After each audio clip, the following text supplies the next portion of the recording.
Hello दोस्तों, कैसे हो आप सब। आशा करता हूँ स्वस्थ और मस्त होंगे। तो आज के इस वीडियो में मैं पढ़ाने वाला हूँ कॉन्सेप्ट ऑफ टेंस, यानी कि टेंस के कुछ कॉन्सेप्ट। तो जैसा कि मैंने यहाँ पे पहले से लिखा है concept of present indefinite tense, यानी कि एक एक बॉक्स का एक एक वीडियो में कॉन्सेप्ट पढ़ेंगे। यानी कि एक वीडियो में एक बॉक्स का तो पूरा नहीं खत्म हो पाएगा, एक वीडियो में एक एक दो दो रूल खत्म हो सकता है, ठीक ना। तो पढ़ रहे हैं रूल नंबर फर्स्ट, यानी कि रूल नंबर फर्स्ट में क्या है, ऐसे वाक्यों में एडवर्ब ऑफ टाइम का रहना आवश्यक है, ठीक ना। कैसे वाक्यों में, एग्जाम्पल लिखेंगे तो जानेंगे, ठीक ना। जैसे अगले वर्ष, कल, 10 बजे ETC, यानी कि अगले वर्ष, अगले सप्ताह, अगले महीने सब आ सकता है, ठीक ना। कल और 10 बजे, 8 बजे, 7 बजे ऐसा करके कुछ आएगा ETC, ठीक ना। तो इसमें एग्जाम्पल लिखते हैं। जैसे एग्जाम्पल इसमें आएगा एग्जाम्पल नंबर फर्स्ट। जैसे एग्जाम्पल इसमें आ जाए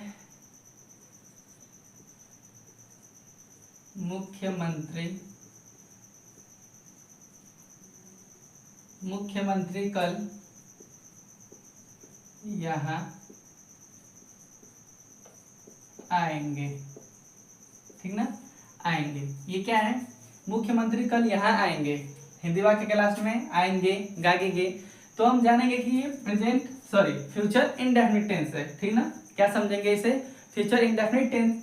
लेकिन ये हिंदी का सेंटेंस फ्यूचर इंडेफिनिट टेंस में है, लेकिन इंग्लिश का ट्रांसलेशन प्रेजेंट इंडेफिनिट टेंस में बनाएंगे, ठीक ना।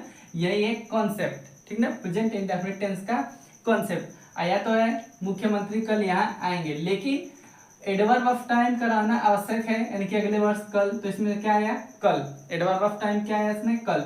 मुख्यमंत्री कल यहाँ आएंगे, तो एडवर्ब ऑफ टाइम का रहना आवश्यक है, तो एडवर्ब ऑफ टाइम भी आया है। तो इसे कैसे चेंज करेंगे, यानी कि मुख्यमंत्री कल यहाँ आएंगे, ये है तो फ्यूचर इंडेफिनिट टेंस का सेंटेंस हिंदी वाला, लेकिन इंग्लिश में ट्रांसलेशन करेंगे तो प्रेजेंट इंडेफिनिट टेंस में, ठीक ना कि फ्यूचर इंडेफिनिट टेंस में। जैसे मुख्यमंत्री कल यहाँ आएंगे, तो लिखेंगे द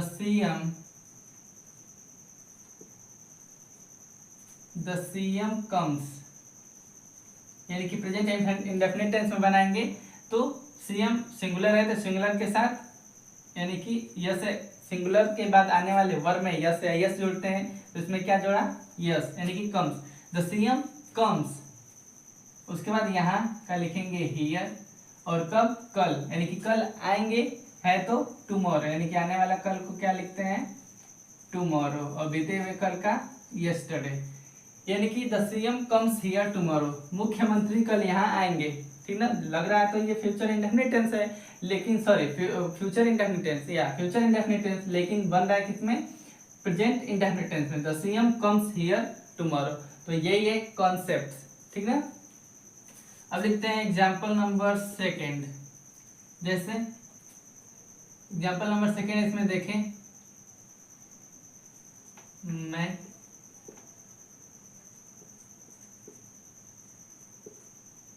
मैं अगले साल दिल्ली जाऊंगा, ठीक ना। ये भी किसमें आया सेंटेंस, फ्यूचर इंडेफिनिट टेंस में, लेकिन बनाएंगे प्रेजेंट इंडेफिनिट टेंस में। मैं अगले साल दिल्ली जाऊंगा, तो I go to Delhi next year, ठीक ना, फुल स्टॉप। यानी कि मैं अगले साल दिल्ली जाऊंगा, तो आई गो, इसमें गोज क्यों नहीं किया, क्योंकि प्लूरल के साथ यस है, यस का प्रयोग नहीं होता है प्रेजेंट इंडेफिनिट टेंस में, ठीक ना। तो डायरेक्ट वर्ब गो लिख दिया, यानी कि I go to Delhi next year, ठीक ना। मैं अगले साल दिल्ली जाऊंगा, I go to Delhi next year, ठीक ना। अब लिखते हैं एग्जाम्पल नंबर थर्ड।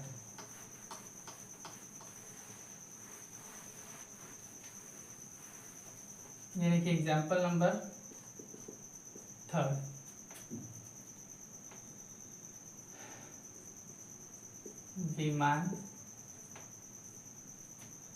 विमान 10 बजे 10 बजे उड़ेगा, ठीक ना, विमान 10 बजे उड़ेगा। तो लिखेंगे द प्लान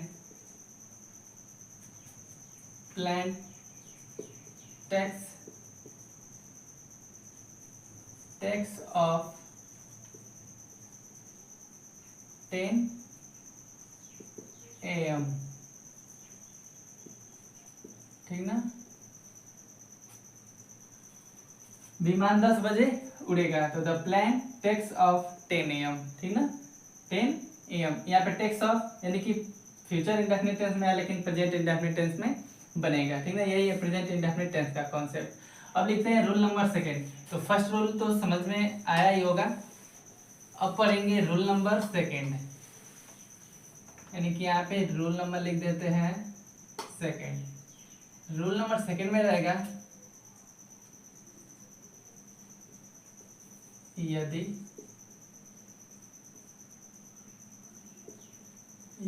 एक ही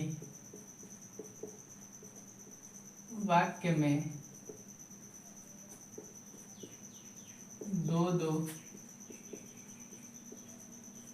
वाक्य हो तो इसे इस प्रकार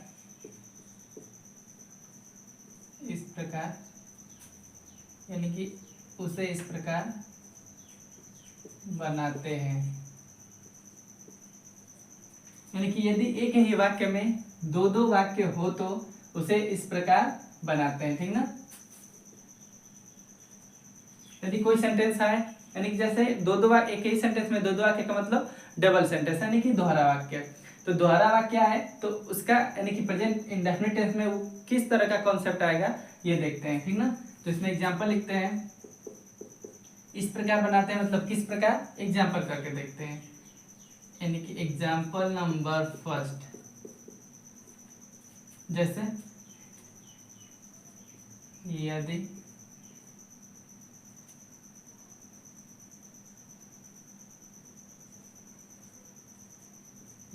तुम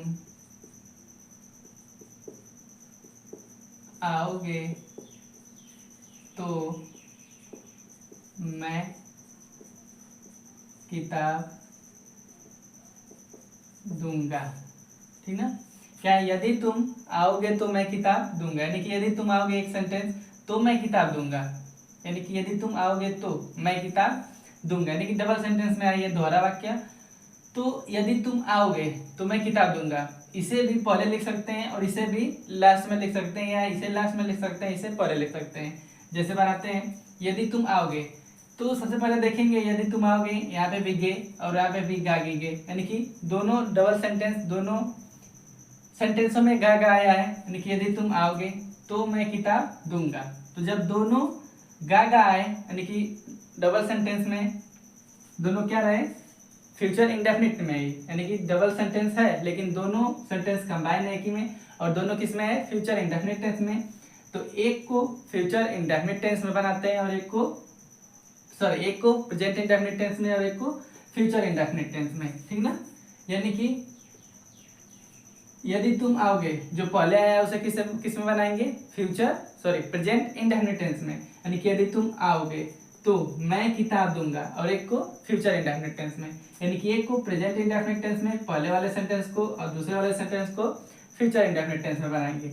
जैसे यदि तुम आओगे तो इफ यू कम, ठीक ना, यदि तुम आओगे तो इफ यू कम, ये यहाँ पे कम्स करते अगर सब्जेक्ट सिंगुलर होता तो, लेकिन यहाँ पे प्लूरल है, तुम यू तो सिर्फ कम ही रहने देंगे, यानी कि प्रेजेंट इंडेफिनिट टेंस में बना रहे हैं, लेकिन सब्जेक्ट प्लूरल है तो सिर्फ कम लिखेंगे, ना कि इसमें यस है यस जोड़ेंगे, ठीक ना। यानी कि यदि तुम आओगे, इफ यू कम, तो मैं, यदि तुम आओगे तो मैं किताब दूंगा, इफ यू कम देन मैं किताब दूंगा, आई विल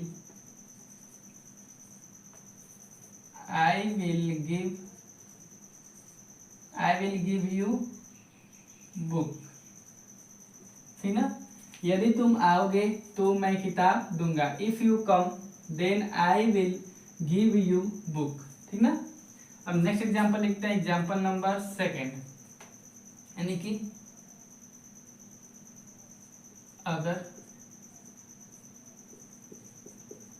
अगर सोनू पढ़ेगा तो पास हो जाएगा। ठीक ना। यदि सोनू पढ़ेगा तो पास हो जाएगा। तो जैसे इसको बनाया उसी तरह ये भी बनाएंगे, यानी कि अगर सोनू पढ़ेगा तो इफ, यानी कि एक को प्रेजेंट इंडेफिनिट टेंस में, एक को फ्यूचर इंडेफिनिट टेंस में। ठीक ना। सबसे पहले इसे हम लिखते हैं, यानी कि इसे दो तरीके से बनाना है, और करके। ठीक ना। यानी कि एक पहले बनाया है, if you come then I will give you a book, और एक ऐसे भी बना सकते हैं, यानी कि I will give you a book को पहले कर सकते हैं और इफ यू कम को लास्ट में, यानी कि आई विल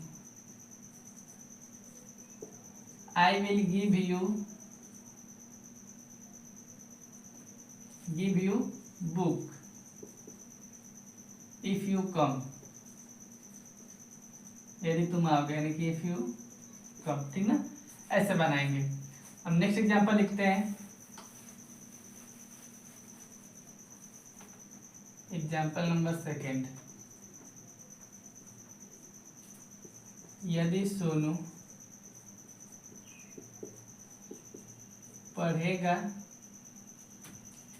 तो पास हो जाएगा। ठीक ना। यदि सोनू पढ़ेगा तो पास हो जाएगा। तो इफ सोनू रीड में क्या जोड़ेंगे, यस, क्योंकि प्रेजेंट इंडेफिनिट टेंस में बनाएंगे इस सेंटेंस को, और इस सेंटेंस को फ्यूचर इंडेफिनिट टेंस में। तो इफ सोनू रीड्स देन, तो पास हो जाएगा। तो कौन पास होगा, Sonu. Then he will pass. ठीक ना। यदि सोनू पढ़ेगा तो पास हो जाएगा। If Sonu reads then he will pass. और करके एक और तरीके से बनाते हैं, यानी कि इसको पहले लिखेंगे, इसको बाद में, यानी कि ही विल पास। यदि सोनू पढ़ेगा तो पास हो जाएगा। If Sonu reads then he will pass. He will pass if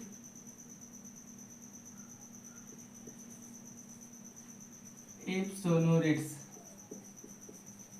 ठीक ना। He will pass if Sonu reads, यानी कि वह पास हो जाएगा यदि सोनू पढ़ेगा तो, यानी कि यदि सोनू पढ़ेगा तो पास हो जाएगा। ठीक ना। नेक्स्ट एग्जांपल लिखते हैं, एग्जांपल नंबर 3, यानी कि